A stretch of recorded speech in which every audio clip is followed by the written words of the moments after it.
Everyone welcome back to my YouTube channel. और आज हम आ गए हैं आप सभी का favourite show mister and missus Parshuram का आज का एपिसोड लेकर। तो आज की एपिसोड की शुरुआत में हम देखते हैं कि शिव शालिनी का फ़ोटो हाथ में लेके उससे बातें कर रहा होता है कि I love you so much Mrs, I am missing you so much. बस जल्द ही मैं तुम्हें इस परेशानियों से बाहर ला दूँगा और हम दोनों एक साथ पहले की तरह रहेंगे। मुझे तुम्हारी बहुत याद आ रही है। I love you so much Mrs, यही सब बोलता रहता है। और दूसरी तरफ शालिनी भी उसके बारे में ही सोच के रोती रहती है। वो ये सब उनकी जो अच्छी टाइम स्पेंड की थी उन लोगों ने साथ में, वो दोनों वही सब चीज़ें सोचते रहते हैं, वही सब फ्लैशबैक्स हिट करती हैं उन लोगों को एंड और ज़्यादा रोने लगते हैं वो दोनों। साथ को विक्की की भी याद आती है कि वो उससे मिलने जा रहा है, तो उसे और उस बात से वो परेशान होता है और रोते रहते हैं दोनों लोग। है कि कोई उसे मारना चाहता है और वो भी यही बोल रही है कि वो उसे बहुत ज़्यादा मिस करती है। दोनों एक दूसरे के बारे में सोच रहे होते हैं। और नेक्स्ट सीन में हम देखते हैं कि नंदिनी दीक्षित पुलिस ऑफिसर को कॉल करती है, जैसे कि उसने बोला था कि इनके बियर्ड्स निकाल के देखना पड़ेगा कि ये कैसा दिखता है, क्योंकि ये मतलब कि वो चेहरा छुपा के आया है, तो हमें एक फ़ोटो बनवाना पड़ेगा एक और, जिसमें उसकी दाढ़ी ना रहे, दाढ़ी मूंछ ना रहे, तब हमें पता चलेगा कि वो इंसान कैसा दिखता होगा। नंदिनी कहती है अभी तो सिर्फ 2 ही दिन बाकी है सुनवाई के लिए, तो तब तक आप ये कर दीजिए। तो बोलता है कि मैंने बोला हुआ है, जो भी वो कन्वर्ट करता होगा। तो कहता है कि हम एआई के हेल्प से उसे कन्वर्ट करने वाले हैं, पर तुम क्यों इतना इंटरेस्टेड हो इस केस को लेकर, तुम क्यों इतना फोर्सफुली इसमें आगे जाना चाहती हो। कि वो बेगुनाह है मुझे पता है, तो मुझे यही साबित करना है, हारी हुई बाजी को जीतना ही नंदिनी का काम है। दैन उसके बाद हम नेक्स्ट सीन में देखते हैं कि मनीष वहाँ आ जाता है जैसे ही कॉल कट होता है। तो वो कहता है तुम ये केस नहीं लड़ोगी, तुम शालिनी का केस नहीं लड़ोगी। दीक्षित परिवार को तुम इस तरह से कोर्ट में दुनिया के सामने घसीट नहीं सकती हो, तुम्हें ये केस को छोड़ना ही पड़ेगा। या तो इस घर को छोड़ना पड़ेगा या तो इस केस को छोड़ना पड़ेगा। तुम क्या देख रहे हो इस केस में, शालिनी का नाम तो ऑलरेडी ख़राब हो ही गया है, इसको नहीं लड़ोगी। लेकिन वो कहती है कि वो मेरी बहन है, तुम ये कैसे एक्सपेक्ट कर सकते हो कि मैं ये केस नहीं लड़ूंगी। तब बात करते ही करते शालिनी नंदिनी को कॉल करती है और वो कहती है कि जब मैं ऑटो से कल रात को उतरी थी तब मुझे कुछ गुंडों ने फॉलो किया एंड वो लोग मुझे मारने के लिए आए थे। मैंने अपनी जान कैसे बचाई थी ये सिर्फ मैं ही जान सकती हूँ। मुझे पता नहीं ये लोग मेरे पीछे क्यों पड़े, ये लोग मुझे मारना क्यों चाहते, मुझे नहीं पता। लेकिन कल जो मेरी हालत हुई थी मैं सोच भी नहीं सकती हूँ। मुझे प्लीज़ इन लोगों से बचा लो। ये दूसरी बार हो चुका है मेरे साथ ये हमला। तो मनीष उसका कॉल लेता है और कहता है तुम दीक्षित परिवार को इस केस से दूर ही रखो। तुम क्यों मतलब कि बार बार आए जा रही हो यहाँ पे, तुम क्यों हमारा परिवार का नाम ख़राब करने पे तुली हुई हो। तो उससे फ़ोन नंदिनी खींच लेती है। देन वो बोलती है मैं शालिनी का केस लड़ूंगी और ये केस जीतूंगी भी, और तुम देखते ही रहना। एंड देन नेक्स्ट सीन में हम देखते हैं कि जो पुलिस का बंदा था जो फ़ोटो जनरेट करके लेके आने वाला था वो लेके जा रहा होता है, तब तक वहाँ परशुराम आ जाता है भेस बदल कर। वो उसको फॉलो कर रहा होता है एंड देन पुलिस का कॉल आता है उसको, तो वो कहता है ये तो मेरा काम है, मैं अभी तुम्हारे पास ही आ रहा हूँ। ये समझ में नहीं आया कि इन लोग फ़ोन में से भी तो भेज सकते थे, इसको फिज़िकली जाने की क्या ज़रूरत थी। तो फिर वहाँ पे परशुराम आ जाता है एंड देन वो बोलता है कि मुझे इस कागज़ पे आपके साइन चाहिए। तो वो जो बंदा था उससे नहीं हो रहा था, तो उसको बोला कि आप मेरा बैग पकड़ लीजिए। तो वो जैसे ही बैग देता है परशुराम को, साइन करता रहता है और वहाँ देखता है तो परशुराम वो बैग लेके भाग गया होता है।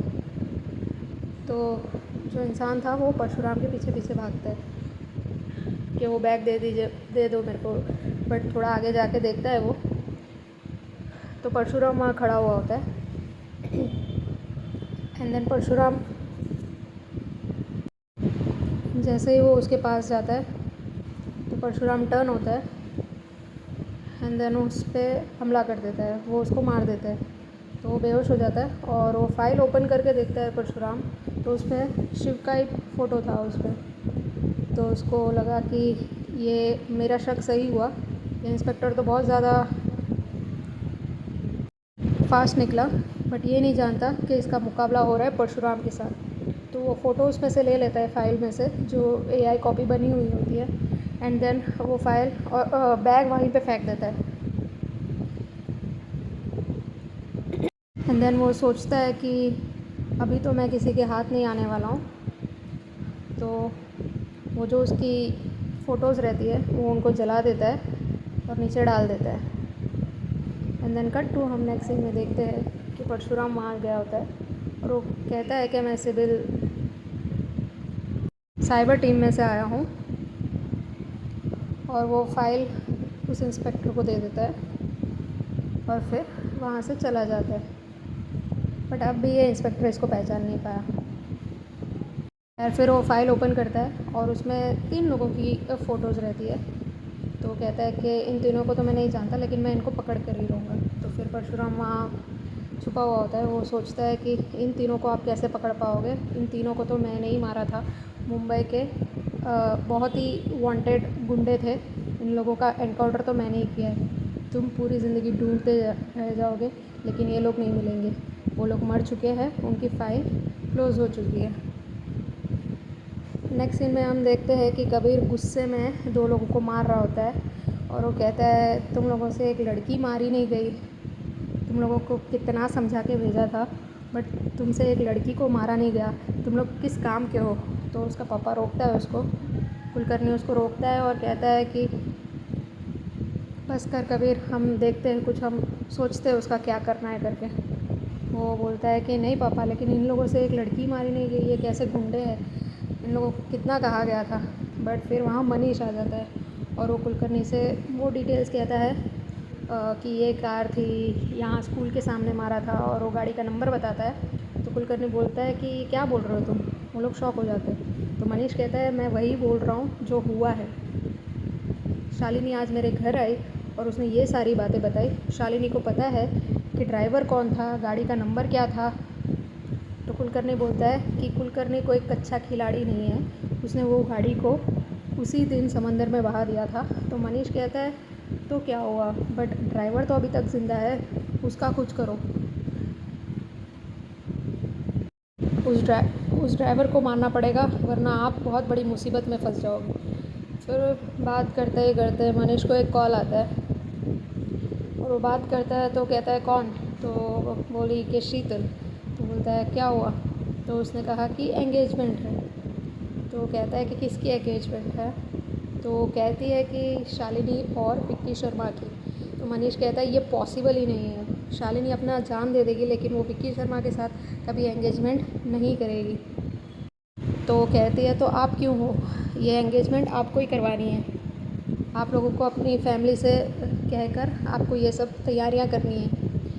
तो वो कहता है ठीक है, मैं कुछ देखता हूँ, ये पॉसिबल तो नहीं है लेकिन मैं ट्राई ज़रूर करूँगा। तो फिर शीतल कहती है कि बहुत शुक्रिया, और वो कहती है कि जिस दिन उन लोगों की शादी होगी ठीक उसी दिन मैं भी शादी करूँगी। तो मनीष उसे कॉन्ग्रेचुलेट करता है और वो पूछता है कि दूल्हा कौन है। तो वो कहती है वो तो सरप्राइज़ है। मनीष बोलता है फिर भी पूछता रहता है कि कौन है, बट वो कहती है कि वो तो सरप्राइज़ ही है। फिर मनीष ये बात कुलकर्णी और कबीर से कहता है। तो वो लोग भी यही बोलते हैं कि शालिनी अपनी जान दे देगी लेकिन वो विक्की शर्मा के साथ एंगेजमेंट के लिए कभी राज़ी ही नहीं होगी। ये पता नहीं ये आप कैसे करने वाले हो। तो मनीष कहता है ये सब तो मैं संभाल लूँगा, बस मुझे अभी तैयारियाँ करनी है। कबीर कहता है मैं भी इसमें आपकी हेल्प करूँगा। तो वो लोग बस यही सोच रहे हैं कि कैसे शालिनी को और बेइज्जत करना है लोगों के सामने, और कबीर के ऊपर से वो केस कैसे वापस ले लेगी। बस आज के लिए इतना ही है फ्रेंड्स, मिलते हैं नेक्स्ट वीडियो में। आगे के एपिसोड्स के रिव्यूज़ पहले देखने के लिए हमारे चैनल को प्लीज़ सब्सक्राइब कर लीजिए। Thank you guys.